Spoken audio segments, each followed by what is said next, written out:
केशवा माधवा गोविंद गोपाळा जेवित कृपाळा पांडुरंगा अच्युता वामना दशरथ नंदना जेवितो नारायणा पांडुरंगा आईशी ग्लानी करता विठ्ठल जेवला नैवेद्य जेवला नामयाचा अच्युता वामना दशरथ नंदना जेवितो नारायणा पांडुरंगा.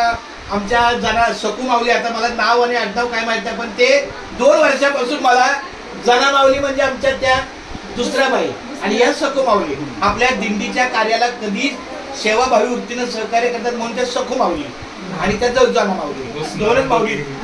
हा दुसरा विषयच नसतो. तर आमच्या जना माऊलीच्या आणि सकू माऊलीच्या काही कार्याला माझी उपस्थिती आहे. आमच्या सौभाग्यवती पण सोबत आहे. मी पांडुरंगाला प्रार्थना करतो की त्यांच्या मनोकामना सगळ्या पूर्ण व्हाव्या, तृप्त व्हाव्या, सुख समाधानाने समृद्धी त्यांच्या कुटुंबामध्ये नांदावी आणि असंच अन्न भोजनाचं औचित्य यांना त्या कारणास्तव त्यांनी आपल्या सगळ्या गोकुळ परिवारातील सगळ्या सदस्यांना बोलवावं, गोडवा देवा हीच माऊलीच्या चरणी मनोभावे प्रार्थना. पुंडलिक वरद हरी विठ्ठल श्री ज्ञानदेव तुकाराम पंढरीनाथ भगवान की जय. माऊली ज्ञानेश्वर महाराज की जय. जगत गुरु श्री संत तुकाराम महाराज की जय. संत शिरोमणी रोहिदास महाराज की जय. अरे भाई बोलो सब संतन की जय. रामकृष्ण हरी.